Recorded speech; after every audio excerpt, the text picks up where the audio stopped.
So 160 subscribers in 2 days looking for boring bike videos, and what better way to start out with a boring unboxing. Unfortunately, waiting on a Hope microspline free hub to arrive, so can't get started on this project right away. But one thing I wanted to do was just go through and pull out some of these components and look at the weights. I'm switching out the almost 6-year-old SRAM XX1 1x11 drivetrain on my Ibis Ripley LS, and kind of looked at a bunch of different drivetrains, options, cost being a big consideration, and decided to go with the new Shimano XT 8100 group set, with the exception of the front crankset. And basically Shimano had an interesting crankset that came out. It's basically the stopgap between XT and XTR. So apparently they had some manufacturing issues with the original XT, so they released this, what's essentially an XT crank arms with an XTR chainring. So, and they're just kind of blowing these out at Jensen right now. So you get the whole crank set for basically the price of the XTR chainring. So went for that.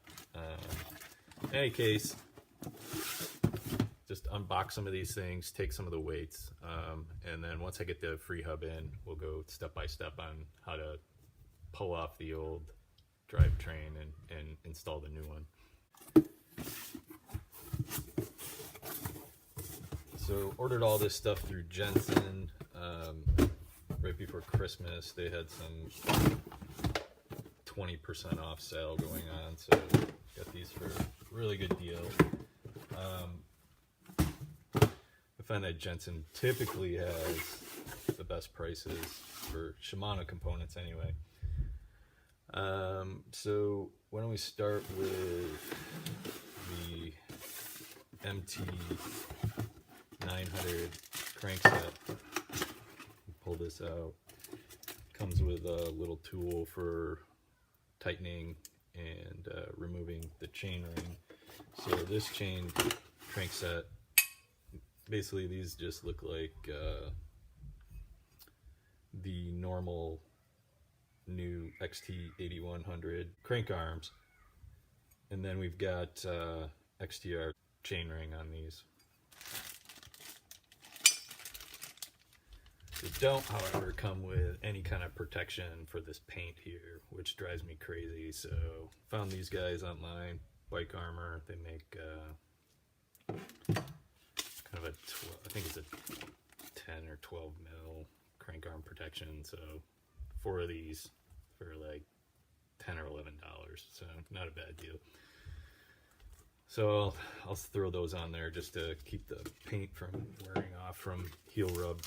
So these cranksets, one of my concerns was the increase in weight between this Shimano XT group set over my existing XX1 11 speed group set. I think on paper it's gonna add about half a pound to the overall weight of my bike, which used to be a big concern for me, but really cost is a bigger factor these days. Let's see if I can get this position so you can actually see. So with the crankset,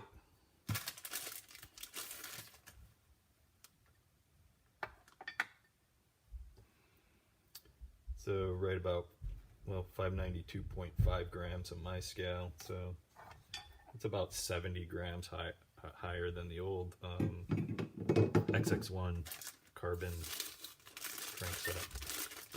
So not a huge increase. So these are the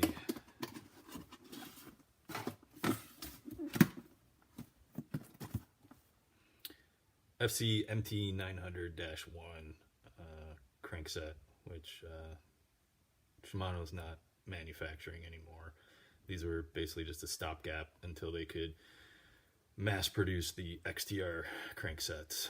So this is essentially a XT crankset with XTR chainring. The next component is the rear derailleur, 12-speed.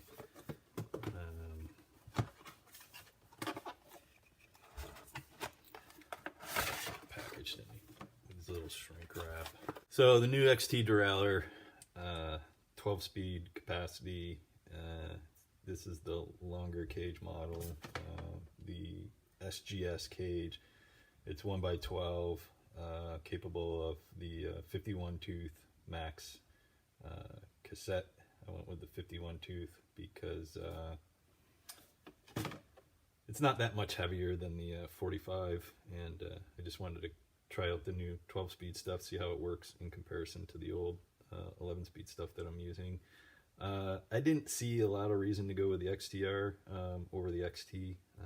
There's really not much difference other than the materials. This cage is carbon on the XTR, I believe. They both have a clutch that's adjustable. It's a rear derailleur. So weight of this thing is 280 grams, 80.5, 280.5 grams.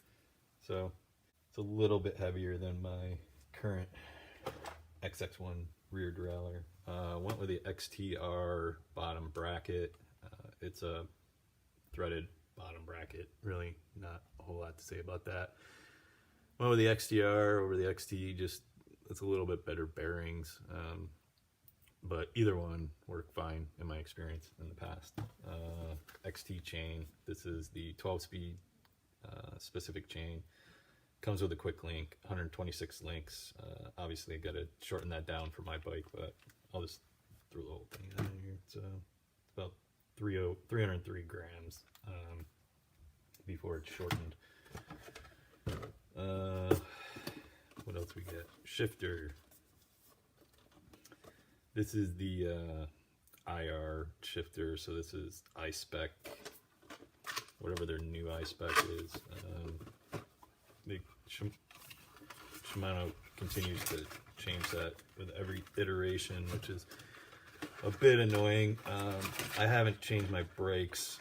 I have XT hydraulic brakes on my bike now, the older version, the 8000 XT.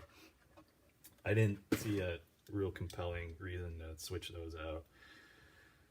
But I went with the direct mount iSpec 2 or whatever they call it now these days. So I've also ordered, Wolftooth makes a little adapter to connect this directly to the older Shimano 8000 XT brakes. So the shifter is 124 grams. Comes with some cable housing. Obviously has a cable in the shifter, some cable ends. The cassette, I got the 10 teeth through 51 teeth. Obviously needs the micro spline, which I'm still waiting on Hope to send out. Let's take a look at this cassette.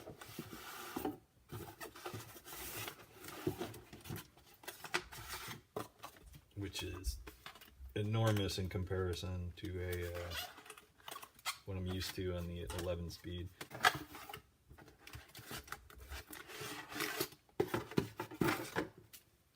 So that's the 10 through 51 XT 8100 cassette. Heard a lot of good things about this as far as shifting performance under power. My only I guess hesitation to go and switch over to this was the weight of the cassette. The XX1 cassette is right around 270, 275 grams. So this is a big increase in weight. I just will leave this little plastic thing in here, but the weight of this is 474.5. So almost a 200 gram increase over the XX1 11-speed cassette I've been running. So nearly half a pound in weight right there. So, but compared to the new Eagle cassettes, it's maybe 100 grams heavier than those. The XTR cassette is, I think, 90 or 100 grams lighter than this one. So for the money that you pay for this, yeah, unless I was racing, I really couldn't see a reason to. The cost per weight savings was really just not worth it. So in any case, guys, so that's the next project coming up. As soon as that free hub comes in, we'll put together a video to show how to install all this stuff, take apart the other stuff. Basically, the intent of these videos is to give my daughter some content to edit and practice video editing. Maybe give her a little bit of background on how these things get fixed and installed DIY. And then one other thing, we have entire fleet of kids' bikes, my bikes. Something's always breaking, so we'll try to kind of video the repairs to those. Maybe we'll show some of the bikes we put together for the kids. Finding trail-worthy mountain bikes for children is always a tough task, especially reasonably priced. And maybe we could show some of the bikes we put together for them over the past year or so. Unfortunately, we didn't video that process, but we can look at that as well.